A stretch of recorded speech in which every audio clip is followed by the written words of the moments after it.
लिखा हुआ है, मनुष्य का शरीर परमपिता परमात्मा की कृपा से परमपिता परमात्मा का भजन करने के लिए, सुमरण करने के लिए, ध्यान करने के लिए जीवात्मा को प्राप्त हुआ है। लेकिन वह कौन सा नाम है, वह कौन सा भजन है जो मानव मात्र के कल्याण में सहायक है, जिसका वर्णन, जिसकी महिमा समस्त शास्त्रों में की गई है। भाइयों बहनों, भगवान सर्वव्यापक है, भगवान का स्वरूप भी सर्वव्यापक है, और जो सर्वव्यापक है उस परमात्मा को घट-घटवासी कहा गया है। और जो परमात्मा घट-घटवासी है, प्रत्येक मानव और प्राणी के घट के अंदर, हृदय के अंदर निवास करता है, उस परमात्मा का स्वरूप और परमात्मा का नाम भी सबके अंदर ही व्याप्त है। उसे ढूंढने के लिए हमें वन गुफाओं में, गिरकंदराओं में जाने की आवश्यकता नहीं है। श्री गुरु ग्रंथ साहिब के अंदर 9वें गुरु तेग बहादुर की वाणी है, काहे रेवन खोजन जाई, सर्व निवासी सदा अलेपा, तो ही संग समाई। पुष्ट मध जो बात वसत है, मुकुर माहि जस छाई, ऐसे ही हरि बसे निरंतर, कट ही खोजो भाई।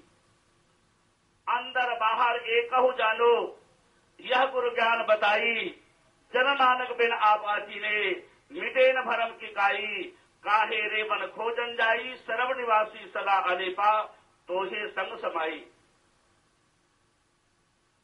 जब तक गुरु महाराज की कृपा नहीं होती है जीव पर, साधक पर, यह भ्रम मिटता नहीं है। परमात्मा सबके अंदर उसी तरह निवास करता है जैसे पुष्प के अंदर पुष्प की खुशबू निवास करती है, फूल के अंदर फूल का सुगंध निवास करता है। जो तिलमाही तेल है, जो चकमक में आग, तेरा साईं तुझ में जाग सके तो जाग। कस्तूरी कुंडल बसे मृग ढोड़े बन माही, ऐसे घट घट ब्रह्म है दुनिया जाने नाही। जैसे मृग की नाभि में कस्तूरी का वास है, इसी तरह परमात्मा सबके घट के अंदर निवास करता है, सबके मन मंदिर में निवास करता है।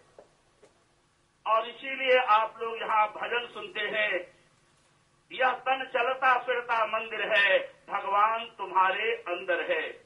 क्या सुनते हैं, क्या गाते हैं? यह तन चलता फिरता मंदिर है, भगवान इसी के अंदर है। अगर ये शरीर चलता फिरता मंदिर है, तो इस चलते फिरते मंदिर के ही अंदर, हृदय मंदिर के ही अंदर परमात्मा का निवास है। और परमात्मा का निवास अगर इसके अंदर है, तो उस परमात्मा का साक्षात्कार, दर्शन भी आपको हृदय मंदिर में भी होगा, हृदय मंदिर में ही होगा। उसे ढूंढने के लिए आपको बाहर भटकने की जरूरत नहीं है। लेकिन जैसे अज्ञानता में हिरण भटकता रहता है, इसी तरह अज्ञानी मानव संसार में भटकता रहता है। जब गुरु महाराज मिलते हैं, वह मार्ग बताते हैं, वह बताते हैं, ए इंसान, ए साधक, ए मानव, उस परमात्मा को तुम बाहर मत ढूंढो, वह तुम्हारे अंदर निवास करता है। भगवान कृष्ण की वाणी आप लोग पढ़ते हैं, 18वें अध्याय के अंदर भगवान कहते हैं, ईश्वर सर्वभूतानां हृदयसी अर्जुन तिष्ठति, ब्राह्मण्य सर्वभूतानि यंत्रारूढ़ानि मायया, तमेव शरणम गच्छ सर्वभावेन भारत, तत्प्रसादात् पराम शांति स्थानम प्रापसी शाश्वतम। हे अर्जुन, वह परमात्मा समस्त भूत प्राणियों के हृदय में निवास करता है। अगर परमात्मा सबके अंदर निवास करता है, तो जितने भी भाई बहन आप सत्संग में बैठे हैं, सत्संग सुन रहे हैं, आपके हृदय मंदिर के ही अंदर परमात्मा निवास करता है। फिर अगर परमात्मा आपके अंदर निवास करता है, तो आप ही विचार करो, उसे ढूंढने के लिए हमें बाहर जाना है या हृदय मंदिर में प्रवेश करना है। हृदय मंदिर में प्रवेश करने का मार्ग हमें मालूम नहीं है। जब ज्ञानी गुरु मिलते हैं, श्रोत्रिय ब्रह्मनिष्ठ सदगुरु मिलते हैं, हृदय मंदिर में कैसे प्रवेश किया जाता है, हृदय मंदिर में कैसे परमात्मा का ध्यान किया जाता है, वह सरल साधन बता देते हैं। परमात्मा का स्वरूप हृदय में है तो परमात्मा का नाम भी हृदय के ही अंदर है। दुनिया के जितने नामों का हम जाप करते हैं वे भगवान के नाम गुणवाचक हैं। व्यक्ति का नाम 3 प्रकार का होता है। एक नाम संबंधवाचक होता है, हमारा जिसके साथ जैसा संबंध है हमारे नाम का संबोधन वैसा किया जाता है। दूसरा नाम पदवाचक है, गुणवाचक है।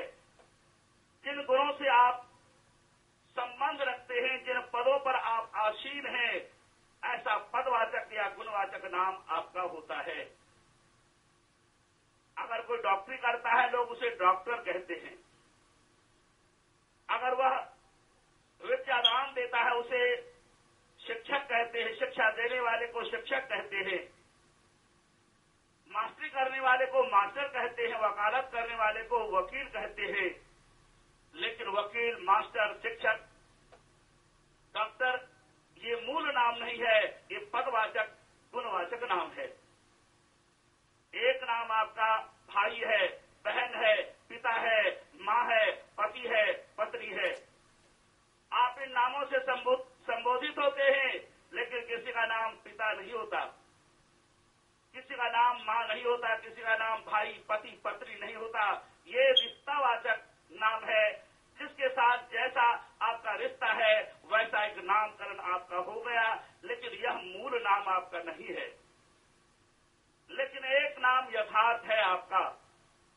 इसी तरह परमात्मा के नाम गुणवाचक भी हैं। गुणवाचक नामों का हम जाप करते हैं, गुणवाचक नामों की महिमा गाई जाती है, उसका गुणानुवाद किया जाता है, कीर्तन किया जाता है, यशगान किया जाता है। लेकिन एक नाम भगवान का मूल नाम है। वह मूल नाम सबके प्राणों में छिपा है। हर प्राणी के प्राण के ही अंदर परमात्मा का सच्चा नाम व्याप्त है, लेकिन वह नाम अनिर्वचनीय है। उस नाम को बोला नहीं जाता, उस नाम का हृदय मंदिर में सुमरन किया जाता है। जब सद्गुरु महाराज उस नाम का बोध करा देते हैं तब साधक उस नाम का सुमरन करता है। अर्जुन गुणवाचक नामों को जानता था, वह वेदों का विद्वान था, ओम नाम को भी जानता था। लेकिन कृष्ण महाराज जब कहते हैं अर्जुन तस्मात् सर्वेषु कालेषु माम अनुस्मर युद्ध च, मैं अर्पित मनोबुद्धि मामे वश्य संशयम। अर्जुन तुम युद्ध भी करो और निरंतर मेरा सुमरन करो। अर्जुन धर्म युद्ध लड़ रहा है कुरुक्षेत्र के मैदान में। उसका कर्तव्य कर्म है युद्ध करना, लेकिन एक गृहिणी घर में कार्य करती है, भोजन बनाना उसका कर्तव्य कर्म है, बच्चों की परिपालना करना उसका कर्तव्य कर्म है। कोई व्यक्ति ऑफिस में कंप्यूटर चलाता है, टाइपराइटर चलाता है, कंप्यूटर चलाना, टाइपराइटर चलाना उसका कर्तव्य कर्म है। एक किसान हल जोतता है, खेती करता है, खेती करना, हल चलाना, ट्रैक्टर चलाना उसका कर्तव्य कर्म है। इन कर्तव्य कर्मों के करते हुए निरंतर कैसे हम सुमरन करेंगे भगवान के नाम का? उस नाम का बोध सद्गुरु महाराज के सिवा संसार में कोई नहीं करा सकता। और श्री कृष्ण महाराज जब अर्जुन के जीवन में मिले तब भगवान कृष्ण ने अर्जुन से कहा, अर्जुन तुम युद्ध भी करो और निरंतर मेरे नाम का सुमरन करो। निरंतर कौन सा साधन हमारे जीवन में है? निरंतर माला फेरना संभव नहीं, निरंतर यज्ञ करना संभव नहीं, निरंतर कीर्तन करना, भजन गाना संभव नहीं है। निरंतर हमारे जीवन में कौन सी क्रिया है? 4 अवस्थाएं होती है मानव की, जागृत, स्वप्न, सुषुप्ति और सूर्य। जागृत अवस्था में जितने भी पूजा पद्धतियां हम अपनाते हैं, यज्ञ करना, हवन करना, दान करना, तीर्थ करना, शास्त्रों का स्वाध्याय करना, कीर्तन करना, कीर्तन गाना, भजन गाना, माला फेरना, ये सारे शुभ कर्म क्रियाकलाप जागृत अवस्था में करना संभव है। लेकिन जागृत के बाद भी 3 अवस्था मानव की है, स्वप्न, सुषुप्ति और तुर्या। स्वप्न अवस्था में जो अवस्था भी आपकी हमारी है, स्वप्न अवस्था वैसी नहीं होती। और सुषुप्त अवस्था में हमारी इंद्रियां सो जाती है, सारा शरीर शिथिल पड़ जाता है, मन भी सो जाता है, बुद्धि भी सो जाती है। ऐसी दशा में न हम आरती गा पाएंगे, न आरती कर पाएंगे, न माला फेर पाएंगे, न यज्ञ कर पाएंगे, न हवन कर पाएंगे। लेकिन भगवान कहते सर्वेषु कालेषु माम अनुस्मर, सभी समय में, सभी अवस्था में, हर अवस्था में हमेशा निरंतर सुमरन कर। तो निरंतर कोई भी क्रिया, कोई भी पूजा पद्धतियां जो दुनिया के लोगों ने अपनाई है, वो संभव नहीं है करना। हमारे जीवन में एक क्रिया है निरंतर, और वह क्रिया है श्वास की क्रिया, प्राण की क्रिया। कोई हारमोनियम बजाकर भजन गाता है, हारमोनियम बजाते हुए भी श्वास की क्रिया होती है। कोई तबला बजा रहा है, संगत तबले की कर रहा है, तबला बजाते हुए भी श्वास की क्रिया होती है। कोई वीडियोग्राफी करता है, फोटोग्राफी करता है, गृहिणी घर में पूजा बनाती है, झाड़ू देती है, कपड़े धोती है, बच्चों की परिपालना करती है, किसान हल चलाता है, ट्रैक्टर चलाता है, ऑफिस का व्यक्ति लिखता है, कंप्यूटर चलाता है, कोई ड्राइविंग करता है, कोई सुन रहा है, कोई सुना रहा है। हम सो जाते हैं, खाते हैं, पीते हैं, लड़ते हैं, झगड़ते हैं, विवाद करते हैं, दुनिया के समस्त क्रियाकलापों के करते हुए ये श्वास की क्रिया, ये प्राण की क्रिया हमारे जीवन में निरंतर है। माला फेरते भी श्वास की क्रिया होती है, यज्ञ करते हुए भी श्वास की क्रिया निरंतर हो रही है, सो जाएंगे तो भी श्वास की क्रिया निरंतर होती रहती है। तुर्य अवस्था में भी प्राण का अस्तित्व है, स्वप्न अवस्था में भी प्राण का अस्तित्व है, जागृत अवस्था में भी प्राण का अस्तित्व है।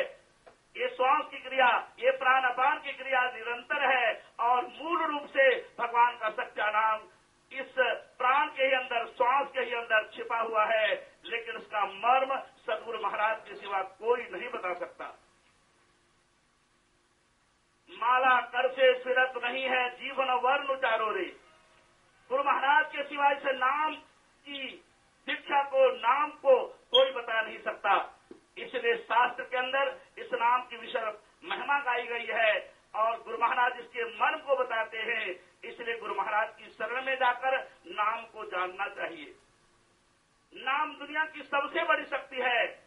नाम का सुमरन ब्रह्मा, विष्णु, महेश, सकल सृष्टि के ऋषि मुनि, 88 ऋषि मुनि, सनकादि ऋषि, सभी ज्ञानी भक्त लोग करते हैं गुरु से ज्ञान प्राप्त कर। गुरु महाराज उस नाम का बोध कराते हैं। उसी नाम से सारे संसार की सृजना होती है। इसलिए उस नाम को जाने और नाम को जानकर नाम का सुमरन करे। नाम सारे जगत का आधार है। नाम सुमरन से ही सुख मिलता है, नाम सुमरन से ही शांति मिलती है। दुनिया में नाम सुमरन के सिवा सुख शांति देने वाला और कुछ नहीं है। इसलिए नाम को जानकर, नाम के मन को जानकर नाम का सुमरन करना चाहिए। मैं आप लोगों से यही कहता हूं, सकल सृष्टि का राजा दुखिया, हरि को नाम जपे सो सुखिया। नानक दुखिया सब संसार, सो सुखिया जिन नाम आधार। जिन्होंने जीवन में नाम को जीवन का आधार बना लिया है, उन्हीं का जीवन सुखमय होता है। इसीलिए कबीर सब जग निर्धना, धनवंता नहीं कोई, और धनवंता सोई जानिए जाको राम नाम धन होई। जिनके पास राम नाम की कमाई है, वही संसार के अंदर धनी है, वही सच्चा धनी व्यक्ति है। इसलिए गुरु महाराज की शरणागत होकर नाम को जानकर नाम की कमाई करे। इन्हीं शब्दों के साथ दोनों हाथ ऊंचा करके जय घोष बोले।